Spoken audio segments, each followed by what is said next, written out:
Coffee is for leaders. And I thought, shoot, if a leader's supposed to connect with people and really be there for them and, bring their humanity and show their humanity. I mean, he was being himself on that hologram, but that isn't real, So it says all the more to your point, there's going to be a lot of things that aren't real. So the more you can be a real leader with your teams, I think the more they're going to want to follow you.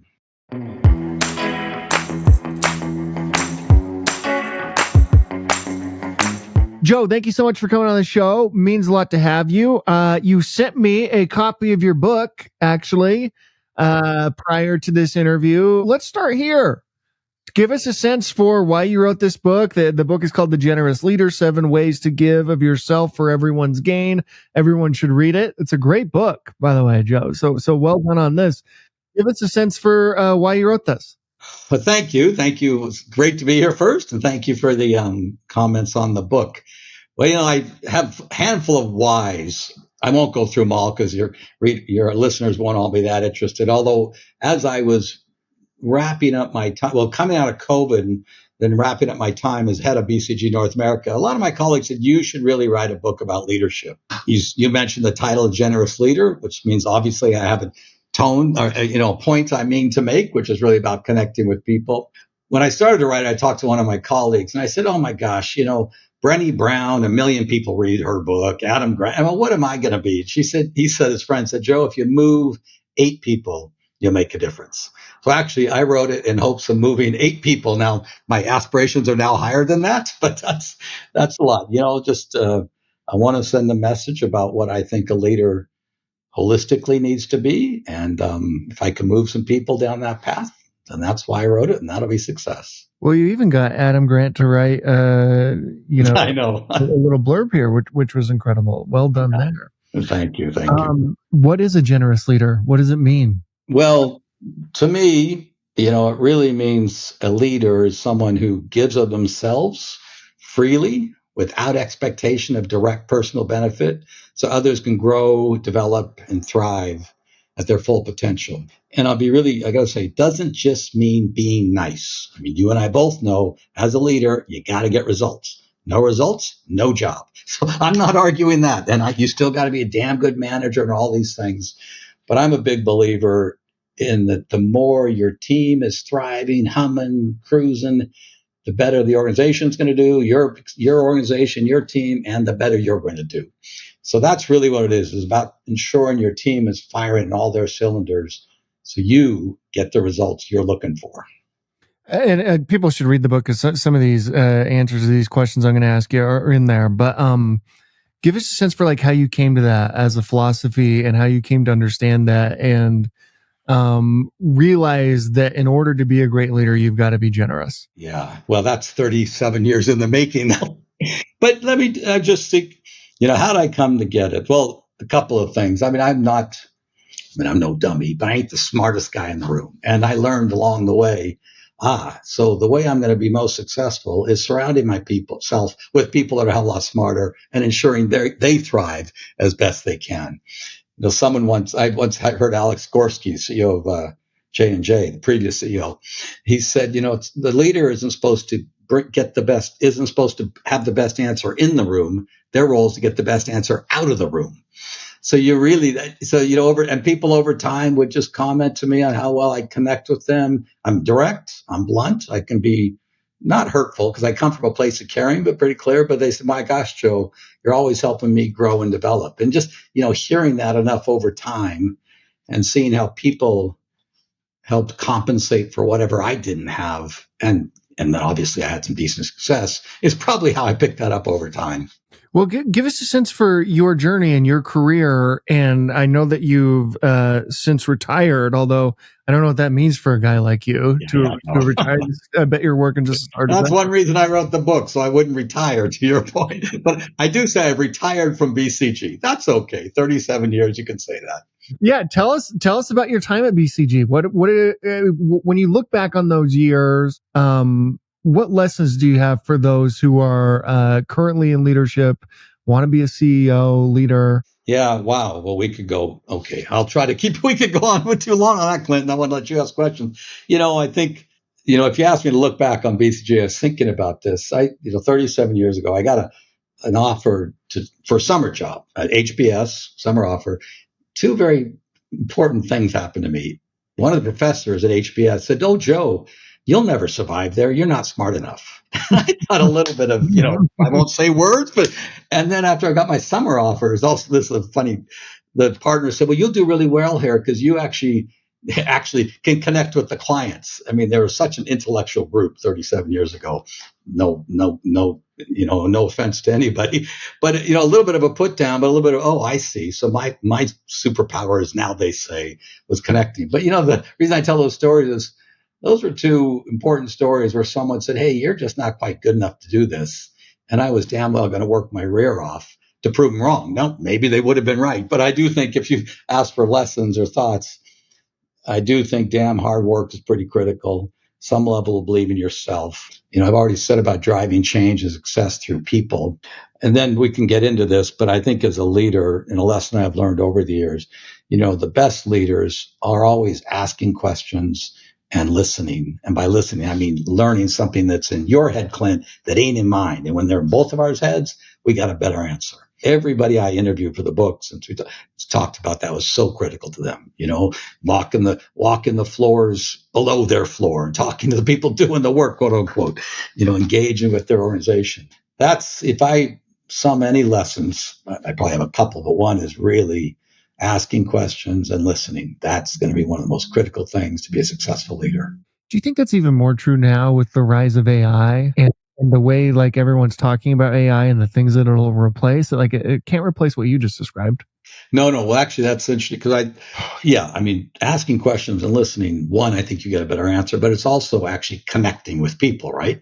And connecting with people, and we can talk about this. I have some views of people even more than maybe in Jack Welch days or the IBM, great company, white shirt, blue suit, everyone. You didn't have to connect the same. Things have changed. We can talk about that if we want. So, and AI is only accelerating. I mean, it's technology that caused that change. The BlackBerry many years ago through to everything today.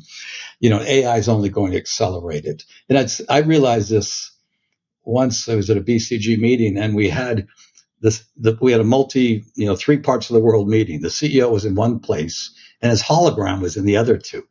And it looked pretty real. It looked pretty cool. It was amazing, but it wasn't him. And I thought, shoot, if a leader's supposed to connect with people and really be there for them and, bring their humanity and show their humanity. I mean, he was being himself on that hologram, but that isn't real, So it says all the more to your point, there's going to be a lot of things that aren't real. So the more you can be a real leader with your teams, I think the more they're going to want to follow you, and all the benefits that come with that. When you think of a group like Boston Consulting Group, I mean, people are saying like something like AI could kind of replace something like Boston Consulting Group. How did they stay competitive? I mean, how are you thinking about that? I mean, what advice do you have for BCG? Since I love BCG and I was there for 37 years, first statement I'm going to say is I can't remember, it was 20 years ago on the cover of Fortune. The days of big consulting are dead. It's our logo, McKinsey's logo, Bain's logo. It didn't happen then. I don't think it happens now. Now, to your point, though, BCG jumped very rapidly on, okay, how do we use AI to do our job better? And, maybe a lot of the analytical work, will just speed up. It'll speed up. We used to have libraries, and the librarian in the Boston office, my good friend, he was so mad when Google came. He said, these young people can't use Google to do research. They don't know what they're doing. It's the same thing now. They learned how to use it. So research, analytics, getting data, that will speed up massively. A human, let's not talk about whether robots or computers take over the world. That's a different thing. But a human interpreting that data is something different. Putting judgment against it, especially in the context of consulting, which is relationship, actually helping drive change in companies. That doesn't come from what you study in the AI or in the Google. That comes from actually what you learn there and then using that with your clients, relationships with clients. So I actually am not too worried. I'm sure not the type of people, the model, the pyramid might shift a bit. The roles will shift. But the roles of really engaging with your client to help them drive whatever change they want, the computer can't do that. There is still the human factor. Now, if it's a company that's only robots, then we're in a different world, and I can have a different conversation. So I'm not too worried. And then the other thing is always true. Sorry, I went too long, but consulting is interpreting a lot of the changes coming and how a client reacts and works through that change. So quite frankly, there's another point, which is it's kind of good for the consulting firms right now. Now you're asking a longer term question. Yeah, it does seem like it's good for consulting firms now, for sure, right? I mean, just the amount that they can research and put together and present to a client is pretty remarkable. When I was reading your book, it reminded me a little bit of Clayton Christensen's book, How Will You Measure Your Life? And this whole idea of kind of what you just described, what it means to be a leader and the impact you can create in your life, both negative and positive. You must have bumped into Clayton at HBS. He was a BCGer, in fact. So, we lost him a few years ago. Great man. But how do you think about that? And how do you think about the impact you can have in your life, both positively and negatively? Yeah. Well, I mean, it's easy. You're asking I won't give away, well, a plus 60-year-old guy. So you think about it differently from a plus 30-year-old, but I will maybe borrow from Arthur Brooks for a minute because I just read that book, Strength to Strength. But I do think, and this ties to, my concept of a generous leader or leaders helping drive people. I mean, really, if I look back the way you said that about life, and, some people ask, what's your legacy or what are you proud of? I mean, a story, one time I had maybe 15 years ago, an email from a friend, a guy that worked at BCG 15 years before that, who just got promoted to CEO somewhere. He said, Joe, I just wanted to thank you. I got this job because of you. Of course, I responded, well, no, you didn't. You did. He said, well, no. 15 years ago, I asked you a question and you answered it in a way I didn't expect. And it set me on a different trajectory. So, that's legacy, actually. Listening to the person that had the question, engaging in what it is really they want to talk about. And then obviously the advice, whatever it was, I have no recollection, must have been fine. They've given your best advice. So really, if I look, you want to touch people in positive ways. Now, you said positive and negative. I mean, I'll tell a funny story. Can I tell a funny story? Just on the importance of developing people. I was at P&G, my first job, sales rep. And I got promoted. And if you skim the book, you saw this, but got promoted after a couple of years. Rode with there was career sales guys and one manager, but the management track. The career sales guys, I thought they were old men. They were 40, well, I was 25. So that seemed old to me. I would ride with these people every 2 weeks and never say a thing because I was scared to death. And then it came time to do the year-end review. And I wrote down all the facts and everything they should do better according to the book and everything I'd learned in my big 2 years, because now I could hide behind the paper. And I started in this review, and about 2 minutes in, this guy named Rich said, what the blank, Joe? You ride with me every 2 weeks and you've never said a damn thing. Well, it was all fear at the 25-year-old, but there was a powerful lesson in there. You cannot develop your own people, whether because you're afraid, whether because you think it's all about you or whatever. And that's a disservice to them. It's a huge mistake for you. But also there, I was afraid to tell the truth. I was just afraid at that stage. I was afraid. When I walked out, my boss said, never again write a review where everything on that piece of paper they haven't heard somewhere, So it was a very powerful lesson to me. But it was also a lesson how one can easily make a mistake. You don't want to give tough feedback because you don't want them to not like you. Well, that's not very helpful, And by the way, that's all about you. That's being selfish. Yeah. How did you manage to balance your life? How do you think about that? Oh, well, I have a lot of answers to that one, too. I mean, BCG is, replying by that question is a, whatever, 60 to maybe 50 to 80 hour week place. I'm not sure how many 50s there were, but there's probably some. But typically not so much today, on the road 4 days a week. I have 4 children, been married 43 years, now 8 grandchildren. And it's funny because my kids will say, but Dad, you were never gone. I was gone 4 days a week for 20 years. And I didn't have, FaceTime or whatever it is on this thing or now.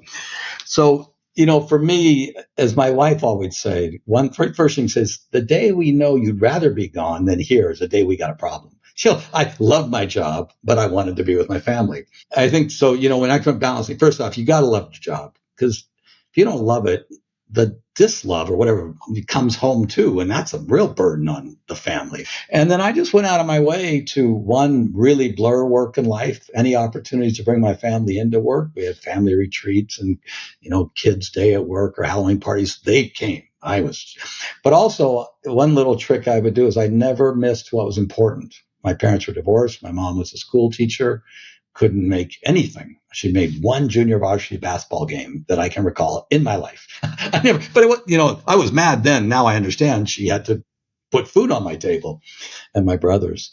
But if my child, one of the children had a little, how they have skits at in grade school, a little thing at 4:30 in the afternoon, your smile says it all. It's silly as heck. But if you're not there, they know my mommy and daddy or daddy's in there. I would get on planes and make it to that 4:30 thing or 6. And then I'd get up damn early in the morning and get back to the client. People say, what are you doing? I said, I can't miss this event. So I was quite conscious. It's funny because I was gone a lot, but I was quite conscious about attending what mattered most, or what I interpret as mattering most to the family. And that was just one little trick. I mean, first off, I love the job. I love my family. If those two go together, you'll work on it damn hard. But then I just looked for my ways. I remember on weekends, people say, do you golf? I said, well, not anymore. Who's going to give up 1/4 of the time you have with your children? If golfing takes, 1/2 a day or 2/3 of the day. Yeah, golfing takes forever. Yeah. It takes forever. I know. It's a lot of fun. Well, I'll tell you now, I have my children a couple of my children are into it, and my grandchildren are into it. So now I can golf all I want with the family, Now I had to give it up for 30 years, but who cares? That's the way to do it. Yeah, that's the way to think about it. The other thing I'd say is I never gave up what mattered. Like personally to me, running's important. It's just and that I wouldn't give up. I might have to get up an hour earlier than I might have before, but I didn't give up the things that kept me healthy and on track too. You give those things up, and then you got, resentment we can go into a different conversation. Yeah. What reading recommendations would you have for us?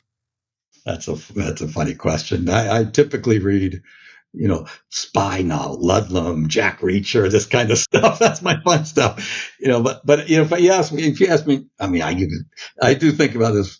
The book, Shackleton's book, Endurance, or Alfred Lansing's book about Shackleton. When people say, what's your favorite kind of book? I mean, I got a lot of favorite books, but they're mostly, Jack Reacher things. But as far as a great story that's about human resilience and courage, I'd read that book if people haven't read it. That'd be one. I can't recommend great business books because I didn't read a lot of great business books. I don't know. I think I live business, so why would I, sound silly? Yeah. And that means no one's going to read my book. I get the risk of what I just said, but it is what it is. I like a good story that has messages. Yeah, I think you're right about that. No question. How are you thinking about our current economic situation, tariffs? I mean, this isn't a political show or anything like that, but if you were advising, companies today, how would you, what advice would you give for them? Because it seems like every day is pretty uncertain. I'm just laughing because now that I left BCG, I noticed the BCG answers, which is, in the times of uncertainty, of course, plan for all the different scenarios and hire us to do it. So that's a little silly. But I'd say I was talking to one of my colleagues today. I actually haven't talked to anyone since I left really in any serious way. But of course, whenever things like this happen, and this one, well, I mean, we could pick, it's not political, you said, but it is it's humans causing this one. COVID was a little different, but it's the same thing. People freeze. What's going on? Or you could say slow down and take stock, whatever you want. But then you figure out in some version, I got to get on with it, get on with something. And that's what I think, people are starting to do and have to start to do. It's going to be an uncertain world given the way the current president likes to operate. You're right. It's not political and none of us are shrinks, but it's just unquestionable. It's going to be uncertain. But that's going to continue. It'll never. And so you're going to have to just figure out how to operate in that uncertainty, while, keeping your business humming. But I think that would be the main thing I think is you better expect twists and turns. And how do you ensure the core of your business is where it is, which, then goes to obvious things. I mean, you could use, is your brand solid? Is the stuff, your service or product? And are the people all humming? Because that's important than anything. If your people aren't humming, nimble, etc., you're going to have a hard time adjusting when you need to adjust. What's been some of the most challenging leadership moments that you faced? Challenging leadership moments. Well, it's funny because I loved, I mean, of course, COVID hitting and the uncertainty. And literally, I remember the day, did a video like this, except it was a different tool. Actually, it was just another video then.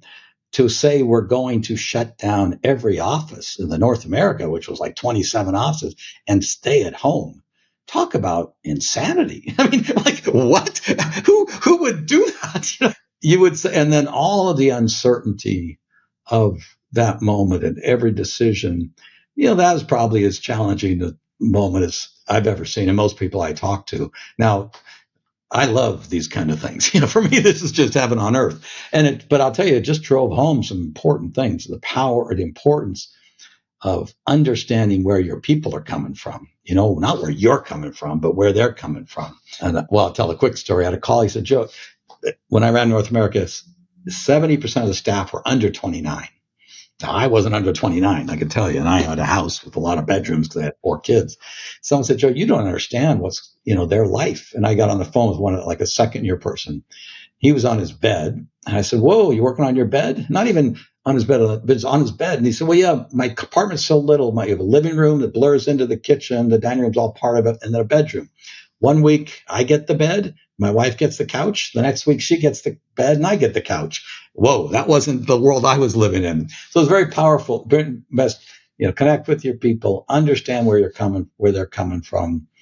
And then another vulnerable or humble authenticity and honesty is critical in those times. I mean, if you ever saw Arnie Sorensen's video when he, the CEO of Marriott talked about how we're going to get through this. He was dying of cancer. His ball comes of cancer. It's very powerful and vulnerable film. And he just told the truth. We're furloughing people. I'm not sure when we're going to get back, but we are going to get back.